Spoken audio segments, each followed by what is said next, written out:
My channel study with Kanchan ma'am. आज मैं आप लोगों को कोशिका यानी सेल को पढ़ाऊंगी जो जीव विज्ञान यानी बायोलॉजी के अंतर्गत आता है। तो आइए देखते हैं पहले इसकी परिभाषा, डेफिनेशन। इंग्लिश में इसकी डेफिनेशन है cell is the fundamental structure and functional unit of living organism. Cell क्या है? कोशिका इज द फंडामेंटल स्ट्रक्चर, ये है क्या? फंडामेंटल मीन्स आधारभूत, स्ट्रक्चर मीन्स क्रियात्मक, संरचनात्मक, एंड फंक्शनल मीन्स क्रियात्मक, यूनिट मीन्स इकाई ऑफ लिविंग ऑर्गेनिजम्स मीन्स कि जीवधारी, जो जीव हैं, जीव, ठीक है, जीवित ऑर्गेनिजम, ठीक है। तो जीवधारियों की मूलभूत संरचनात्मक और क्रियात्मक इकाई है। तो हम एक शब्द में कह सकते हैं कोशिका क्या है? कोशिका जीवधारियों की आधारभूत संरचनात्मक एवं क्रियात्मक आधारभूत इकाई है, ठीक है। तो कुछ कहते हैं कि कोशिका क्या है? Cell is the fundamental unit of life, cell is the basic unit of life. इस तरीके से छोटे छोटे लोग परिभाषा के तौर पर यूज करते हैं, लेकिन फुल एंड फाइन जो परिभाषा है, जो डेफिनेशन है, यही है कि cell is the fundamental structure and functional unit of living organism, hence it is called as the smallest unit of life। तो जीवन की आधारभूत या मूलभूत संरचनात्मक एवं क्रियात्मक जो इकाई है वह सबसे छोटी इकाई है, इसलिए इसे हम क्या कहते हैं? बेसिक यूनिट या स्मॉलेस्ट यूनिट ऑफ लाइफ। क्यों? क्योंकि जैसे जिस तरह से घर को बनाने में एक एक ईंट की आवश्यकता पड़ती है, तो जो एक एक ईंट मिलकर पूरा घर बनाया, इसी तरीके से ईंट की तरह हमारे शरीर की जो छोटी सी छोटी कोशिका है वह मिलकर हमारे पूरे शरीर के ऊपर आती है। तो आप कह सकते हैं कि हमारे शरीर की सबसे छोटी इकाई जिसकी हमारे शरीर बने हुए हैं, ठीक है। तो जैसे हमारे शरीर की सबसे छोटी इकाई क्या है? कोशिका। आइए आगे और विधिवत तरीके से और विस्तारित रूप से समझते हैं क्या है। अब जो यह कोशिका है या सेल जो लिखा हमने इंग्लिश में, यह सेल जो है इंग्लिश नेम है, इंग्लिश वर्ड है कोशिका के लिए, लेकिन जो बायोलॉजिकल नाम दिया हमने सेल को साइटो कहते हैं। साइको नहीं, साइको मीन्स पागल होता है, साइटो मीन्स सेल, कोशिका, ठीक है। तो साइटो समझिए, देखिए मैंने यहाँ लिख रखा है। पहले आते हैं इसकी खोज किसने की थी? कोशिका की खोज यानी सेल की खोज सबसे पहले रॉबर्ट हुक नामक वैज्ञानिक ने की थी सन 1665 में। और कोशिका की सबसे पहले खोज रॉबर्ट हुक नामक वैज्ञानिक ने की थी, इसलिए इन्हें जो है सबसे पहले खोजकर्ता यानी जनक ऑफ, जो फादर ऑफ साइटोलॉजी कहते हैं, मीन्स जो कोशिका विज्ञान के जनक कहा जाता है। किनको? कोशिका विज्ञान के जनक रॉबर्ट हुक को कहा जाता है। क्यों? क्योंकि इन्होंने ही सबसे पहले एक मृत कोशिका की खोज की थी और उसी पर उन्होंने अध्ययन किया।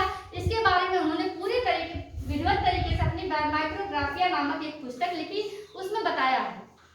तो इस तरह से उन्होंने एक कॉर्क सेल था, उस कॉर्क सेल जो मृत कोशिका थी उस पर अध्ययन किया। उन्होंने जो है दूसरे के जो बड़े हुए जो सूक्ष्मदर्शी है उसके अंदर उसको जूम करके देखा और कॉर्क सेल के बारे में पता किया, और उन्होंने ही डिस्कवरी दी, खोजकर्ता हुए कि कोशिका होती है।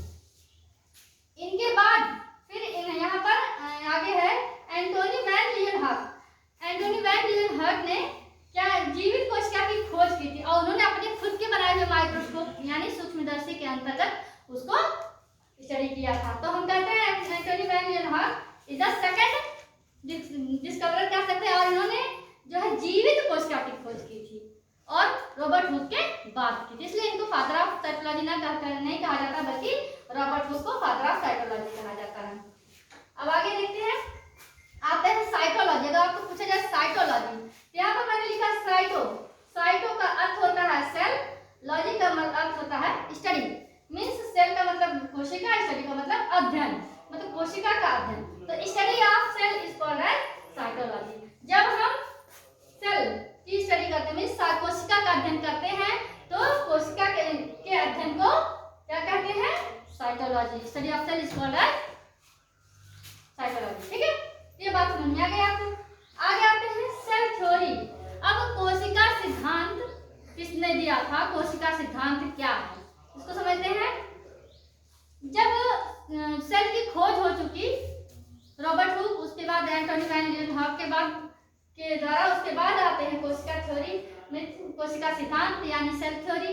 सेल थ्योरी हमें दो वैज्ञानिक स्लाइडन और स्वैन नामक वैज्ञानिकों ने दी थी। और ये इन दोनों का कहना था, इन्होंने कहा कि जीवधारियों का शरीर कोशिकाओं से मिलकर बना होता है। क्या कहा इन्होंने? जीवधारियों का शरीर कोशिकाओं से मिलकर बना होता है। तो आप देखिए यहाँ पर, जैसा कि यहाँ पर लिखा हमने कि इन्होंने कहा कि जीवधारियों का शरीर कोशिकाओं से मिलकर बना होता है, यानी एक मनुष्य का या किसी भी जीव का जो जीवधारी है, उनका जो लिविंग ऑर्गेनिजम्स हैं, उनके जो शरीर है एक एक कोशिका से मिलकर बना है। इसलिए हम कोशिका को आधारभूत इकाई कहते हैं। ठीक है, तो ये कहना किनका था? स्लाइडर और स्वैन का। तो इनमें आप कह सकते हैं slider and swan, two scientists has given the cell theory and he has told that the human body or living organisms are made up of the basic unit cell। ठीक है, सेल से ही हमारे शरीर का निर्माण हुआ है। अब आते हैं हम लोग जो है कोशिका के प्रकार यानी टाइप्स ऑफ सेल्स पढ़ते हैं। तो संरचना के आधार पर, ठीक है, शेप के आधार पर, इनका जो स्ट्रक्चर उसके आधार पर, मेरुदंड के आधार पर। तो हम सबसे पहले थोड़ा सा इसमें ओवरव्यू मैं आपको देना चाहूंगी। टाइप्स ऑफ सेल में बताऊंगी आपको कि छोटा और बड़ा, आकार के आधार पर मैं छोटा और बड़ा सेल बताती हूँ। पहला है छोटा और बड़ा पूरी दुनिया में, वर्ल्ड में, और दूसरा है types of cell in the human, छोटी कोशिका और बड़ी कोशिका मनुष्य में। तो सबसे पहले आते हैं types of cell in the world. पूरी दुनिया में सबसे छोटी कोशिका और सबसे बड़ी कोशिका। तो सबसे स्मॉलेस्ट सेल माइकोप्लाज्मा का होता है। ठीक है, माइकोप्लाज्मा जीवाणु जो है उसी में पाया जाता है, स्मॉलेस्ट, जैसा कि जीवाणु में पाया जाता है सबसे स्मॉलेस्ट। तो जो ये यूनिसेलुलर है, देखिए मैंने यहाँ लिखा है यूनिसेलुलर था, यह एक ही कोशिका का बना होता है, इसलिए इसे यूनिसेलुलर कहा गया है। तो सबसे छोटी कोशिका किसकी हुई? माइकोप्लाज्मा की। लार्जेस्ट सेल, सबसे बड़ी कोशिका किसकी है? एग ऑफ द ऑस्ट्रिच, शुतुरमुर्ग के अंडे। शुतुरमुर्ग के अंडे की जो कोशिका होती है सबसे बड़ी होती है, वह बहुकोशीय होता है। ठीक है, तो ये पूरे वर्ल्ड की बात हुई, दुनिया की बात। पूरी दुनिया में सबसे बड़ा जो है कोशिका किसकी है? शुतुरमुर्ग के अंडे की। और सबसे छोटी कोशिका किसकी है? माइकोप्लाज्मा की। अब आते हैं मनुष्य के शरीर में सबसे बड़ी और छोटी कोशिका। Types of cell in human, smallest cell, जो सबसे छोटी कोशिका होती है, मेल स्पर्म, जो मेल का जो शुक्राणु होता है उसकी जो कोशिका है वह सबसे छोटी होती है। लार्जेस्ट और यहाँ लॉन्गेस्ट। लार्जेस्ट का मतलब बहुत बड़ा, जैसे हम कहते हैं कि लाल किला बहुत बड़ा है और कुतुब मीनार सबसे लंबा है। तो जैसे लंबा और बड़ा में अंतर होता है। तो लार्जेस्ट सेल जो सबसे बड़ी कोशिका मनुष्य में कौन सी होती है? फीमेल ओवम, मींस जो फीमेल के अंडाणु होते हैं उसकी कोशिका सबसे बड़ी होती है मनुष्य के शरीर में। और लॉन्गेस्ट मींस सबसे लंबी जो कोशिका होती है वह न्यूरॉन होती है। मनुष्य के का जो न्यूरॉन होता है, जो ब्रेन का जो कोशिका है, ब्रेन की जो कोशिका होती है न्यूरॉन में, उसमें उसे न्यूरॉन कहते हैं। और न्यूरॉन की जो कोशिका होती है वह सबसे लंबी होती है। तो आप यहाँ ध्यान से समझिएगा। और जो मनुष्य का जो न्यूरॉन होता है, यह न्यूरॉन बहुत ही नाजुक होता है, इसकी जो कोशिकाएं हैं वह विभाजित नहीं होती, इसलिए हम कहते हैं विभाजन रहित। क्या कहते हैं? विभाजन रहित कोशिका। इसलिए कहा जाता है कि हमारे हाथ कहीं कट गए तो उसमें जो पास की जो कोशिकाएं होती है वह एक टुकड़े से दो टुकड़ों, 2 से 4 टुकड़ों ऐसे करके विभाजित होकर बाकी की जो हमारे घाव हैं उनकी क्षतिपूर्ति कर देता है। लेकिन अगर सिर में, दिमाग में किसी को मार दिया जाए तो जो न्यूरॉन होता है उसमें कभी भी सेल डिवीजन यानी जो कोशिका विभाजन नहीं होता है, और इसलिए वहां चोट लगने के बाद आदमी नहीं बचता है।